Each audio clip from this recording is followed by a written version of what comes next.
Bienvenue dans votre série audio Sherlock Holmes avec Elzira.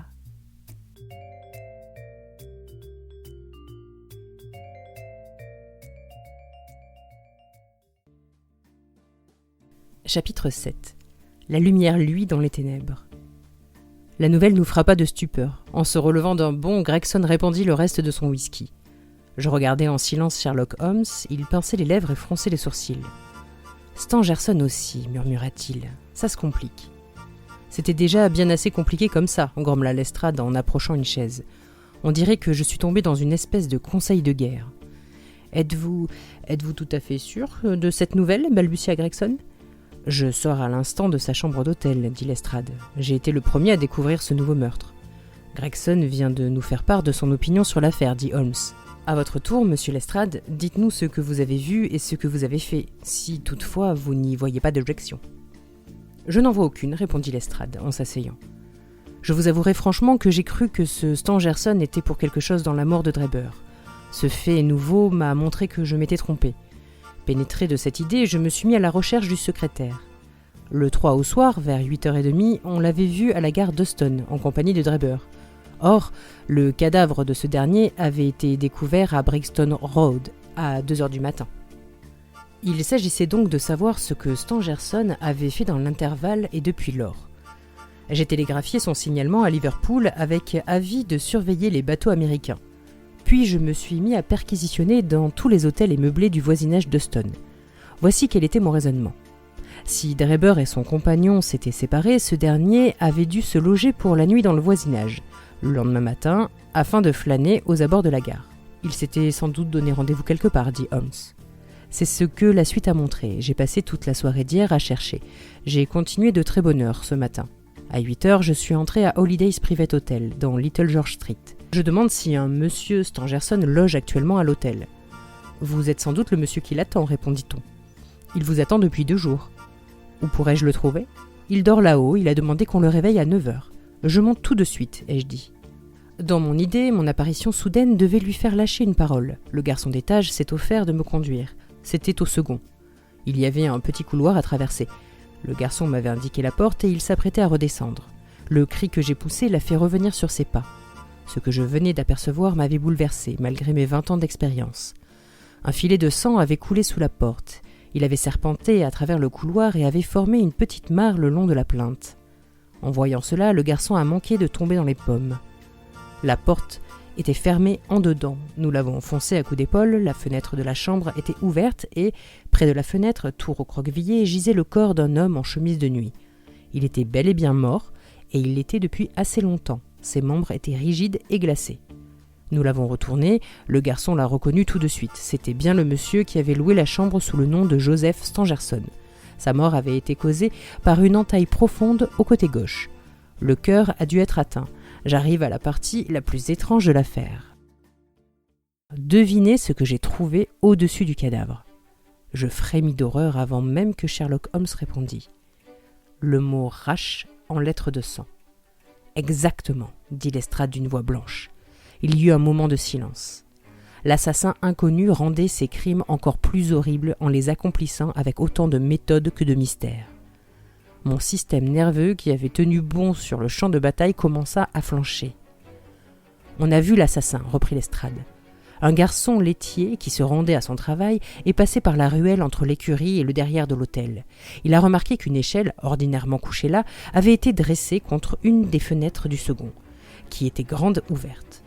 Après avoir dépassé l'hôtel, il s'est retourné et il a vu un homme descendre l'échelle. Il la descendait tout naturellement, sans précipitation, si bien qu'il l'a pris pour un menuisier ou un charpentier. Il est de bonne heure à l'œuvre, celui-là, a-t-il pensé, sans y attacher plus d'importance. D'après lui, l'homme est grand, il a un visage rougeau et il porte un long vêtement brun foncé. Il doit être resté quelque temps dans la chambre à la suite de son crime.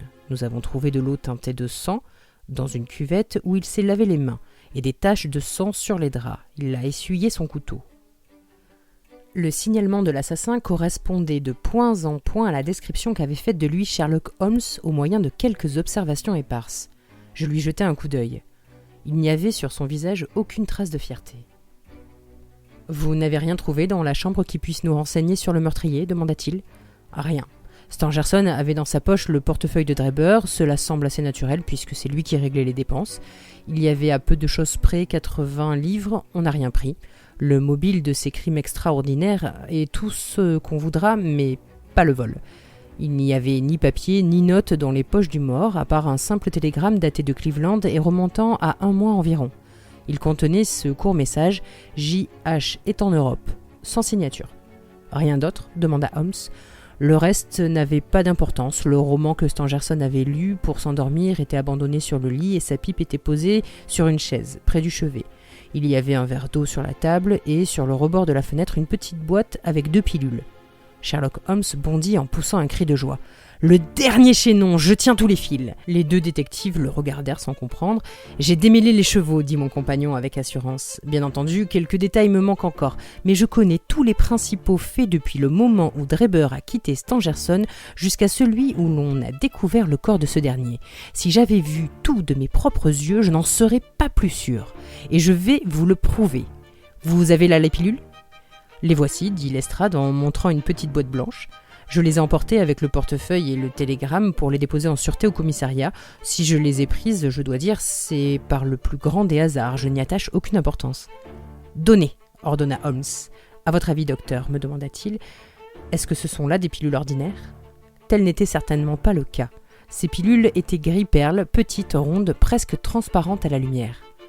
D'après leur légèreté et leur quasi-transparence, dis-je, ces pilules doivent être solubles dans l'eau. Exact, fit Holmes.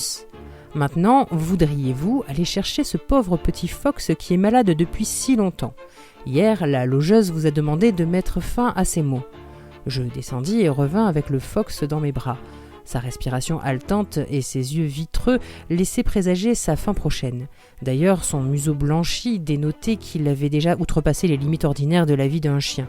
Je le plaçai au creux d'un coussin sur le tapis. Je coupe en 2 une de ces pilules, dit Holmes. Il prit son canif et fit ce qu'il avait dit. Je remets une moitié dans la boîte en vue d'expérience ultérieure. L'autre moitié, je la jette dans ce verre à vin contenant une cuillerée d'eau. Constatez que notre ami le docteur avait raison, cela se dissout rapidement. Cette expérience peut être fort intéressante, dit Lestrade, du ton d'une personne qui se croit bernée, mais je ne vois pas quel rapport cela peut avoir avec la mort de M. Joseph Stangerson. Patience, mon ami, patience. Vous verrez en temps et lieu qu'il s'agit d'un rapport essentiel. J'ajoute un peu de lait pour rendre le mélange potable. Le chien va laper le tout sans répugnance. Il versa le contenu du verre dans une soucoupe et il la plaça devant le chien, qui lécha tout jusqu'à la dernière goutte. L'assurance de Sherlock Holmes nous en avait imposé. Nous étions là, en silence, les yeux fixés sur l'animal, à attendre quelques effets surprenants. Il ne se produisit rien de tel. Le chien continuait à haleter, ni mieux ni plus mal. Holmes, en se rasseyant, avait tiré sa montre et, à mesure que les minutes s'écoulaient, sa mine s'allongeait. Il se mordillait les lèvres, il tambourinait des doigts sur la table, il montrait tous les signes de l'anxiété. Son émotion intense me faisait mal. Ravis de l'échec qu'essuyait mon compagnon, les 2 détectives sourirent. « Il ne peut pas s'agir d'une coïncidence » s'écria-t-il à la fin en se levant. Il se prit à arpenter la salle d'un pas déchaîné. Il est impossible que ce soit une simple coïncidence. Ces pilules, j'en avais soupçonné l'emploi dans l'affaire Drebber. On les découvre après la mort de Stangerson, et voilà qu'elles sont anodines. Comment cela se fait-il ? Pourtant, mon raisonnement est juste. Alors, mais ce chien qui ne se porte pas plus mal. Ah, j'y suis ! Avec un cri de joie, il se précipita vers la boîte, il partagea en 2 l'autre pilule et en fit fondre une moitié, il ajouta du lait, il présenta de nouveau la soucoupe au Fox. À peine la malheureuse bête y avait-elle trempé la langue qu'elle frissonna de tous ses membres et tomba sur le coussin, raide et inanimée, comme frappée par la foudre. Sherlock Holmes poussa un long soupir et essuya la sueur de son front. « J'aurais dû être plus confiant, dit-il. Lorsqu'un fait semble contredire une longue suite de déductions, c'est qu'on l'interprète mal. Une des 2 pilules contenait un poison violent, tandis que l'autre était inoffensive. J'aurais dû le savoir avant même de voir la boîte. Cette dernière déclaration me sembla si extravagante que je me demandais s'il avait tout son bon sens. Pourtant, j'avais là sous les yeux le chien mort. Le bien fondé de son hypothèse ne faisait aucun doute. Peu à peu, les brouillards de mon esprit se dissipèrent. La vérité m'apparut confusément. Tout cela vous semble étrange, continua Holmes, parce que vous n'avez pas saisi l'importance du seul indice véritable qui s'est présenté à vous dès le début. J'ai eu la chance de mettre le doigt dessus. Depuis lors, tout ce qui est arrivé n'a fait que confirmer ma première supposition. Tout, en fait, en a découlé logiquement. Les choses qui vous ont semblé des complications embarrassantes m'ont éclairé et ont confirmé mes conclusions. L'extraordinaire est une chose, le mystère en est une autre. Le crime le plus banal est souvent le plus mystérieux. Il ne présente aucun caractère dont on puisse tirer des déductions. Si, au lieu de découvrir le corps de la victime dans les circonstances sensationnelles qui ont révélé l'affaire, on l'avait trouvé tout simplement étendu sur la chaussée, l'enquête aurait été beaucoup plus difficile. Tous ces détails extraordinaires, loin de compliquer les choses, les ont au contraire simplifiées. Monsieur Gregson, qui avait écouté avec impatience, fut incapable de se contenir plus longtemps. « Voyons, monsieur Holmes, dit-il, nous sommes tous disposés à reconnaître votre perspicacité, l'originalité de votre méthode de travail. Mais à présent, nous désirons autre chose que de la théorie et du prêche. Il s'agit de capturer un assassin. J'en étais venu à une conclusion qui s'est révélée fausse. Le jeune charpentier n'a pas pu prendre part au second crime. Lestrade a couru après Stangerson, il se trompait lui aussi. Avec toutes les allusions que vous avez lancées par-ci par-là, vous nous avez donné l'impression d'en savoir plus que nous. Dites-nous donc clairement ce que vous savez. Pouvez-vous nous révéler le nom du coupable ? Je ne peux que donner raison à Gregson, dit Lestrade. Nous avons chacun de notre côté essayé d'éclaircir l'affaire, et nous avons échoué tous les deux. Depuis mon arrivée ici, vous nous avez laissé entendre à plusieurs reprises que vous saviez parfaitement à quoi vous en tenir. J'espère que vous ne nous ferez pas languir plus longtemps. Tout délai apporté à l'arrestation de l'assassin pourrait lui laisser le temps de commettre un nouveau crime, ajoutai-je. Pressé par nous trois, Holmes parut hésiter. Il n'en continua pas moins de marcher de long en large, la tête basse et les sourcils froncés. Tout à coup, il s'arrêta et nous regarda bien en face. « Il ne commettra plus de crime, dit-il. Là-dessus, vous pouvez être tranquille. Vous m'avez demandé si je connaissais le nom de l'assassin ? Oui, je le connais. Mais quelle importance ? Ce qui compte, c'est de le capturer. Or, j'ai bon espoir d'y arriver par mes propres moyens. Encore faudra-t-il du doigté. L'homme est rusé, désespéré. De plus, et cela je le sais par expérience personnelle, il a un complice qui est aussi habile que lui. Tant qu'il ne se sait pas découvert, il y a des chances de lui mettre la main au collet. Mais au moindre soupçon, il changera de nom et disparaîtra parmi les 4 millions d'habitants de Londres. Sans vouloir vous froisser ni l'un ni l'autre, je dois dire qu'à mon avis, la police n'est pas de taille à lutter contre ces deux hommes-là. C'est pourquoi je n'ai pas fait appel à votre aide. Bien entendu, si, à mon tour, j'échoue, je serai blâmé d'avoir agi seul. Bah, je joue gagnant. Dès maintenant, je vous promets ceci. Quand je pourrai me mettre en rapport avec vous sans nuire à mes plans, je le ferai. Apparemment, cette promesse, précédée de l'allusion méprisante à la police, ne satisfit guère Gregson et Lestrade.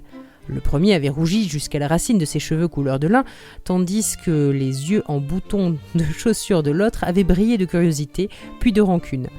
Ils n'eurent pas le temps de répliquer, on frappa. Le porte-parole des Gavroche, Wiggins, montra sa frémousse. « Pardon, monsieur ?» dit-il en relevant sa mèche de cheveux. « Le fiacre est en bas. »« Parfait, mon garçon, » dit Holmes avec satisfaction. « Pourquoi n'adoptez-vous pas ce modèle à Scotland Yard » ajouta-t-il en sortant d'un tiroir une paire de menottes en acier. « Voyez comme le ressort fonctionne bien. Elles se referment en un rien de temps. Nos vieilles menottes suffiront, dit Lestrade, si nous attrapons jamais l'assassin. »« Fort bien, dit Holmes en souriant. « Au fait, le cocher pourrait m'aider à transporter mes bagages. Demande-lui de monter, Wiggins. » Je fus surpris d'apprendre que mon compagnon partait en voyage. Il ne m'en avait rien dit. Il y avait une petite valise dans la pièce. Holmes alla la chercher et se mit à la sangler. Sur ces entrefaits, le cocher entra. Sans le regarder, Holmes lui dit en s'agenouillant « Aidez-moi donc à attacher cette courroie, cocher. » L'homme s'avança, l'air hargneux, un peu méfiant, il se pencha et tendit la main. Coup sec, bruit métallique, Holmes se releva. « Messieurs !» cria-t-il les yeux brillants, « je vous présente Monsieur Jefferson Hope, l'assassin d'Enoch Drebber et de Monsieur Joseph Stangerson. » Tout s'était passé en un tournement, si rapidement que je n'avais même pas eu le temps d'en prendre conscience. J'ai gardé un souvenir vif de cet instant, l'air triomphant de Holmes et le timbre de sa voix, le visage abasourdi, féroce du cocher lorsqu'il regarda les menottes qui brillaient à ses poignets. Elle les avait encerclées comme par magie. Durant quelques secondes, nous fûmes comme des statues, puis, avec un rugissement de colère, le cocher s'arracha à l'étreinte de Holmes et se rua par la fenêtre. Le bois et le verre volèrent en éclats, mais avant qu'il eût passé au travers, Gregson, Lestrade et Holmes sautèrent sur lui comme autant de chiens de chasse. Ils le ramenèrent de force, une lutte terrible s'engagea, il nous repoussa maintes et maintes fois tant il était fort. Il semblait avoir l'énergie convulsive d'un épileptique. Le ver avait affreusement tailladé son visage. Mais il avait beau perdre du sang, il n'en résistait pas moins. Lestrade réussit à l'empoigner à la cravate, il l'étrangla presque. Le cocher comprit enfin l'inutilité de ses efforts. Nous ne respirâmes cependant qu'après lui avoir lié les pieds et les mains. « Sa voiture est en bas, dit Sherlock Holmes. Elle nous servira pour le conduire à Scotland Yard. Et maintenant, messieurs, continua-t-il avec un sourire aimable, nous voilà arrivés à la fin de ce petit mystère. Posez-moi toutes les questions que vous voudrez, j'y répondrai très volontiers. »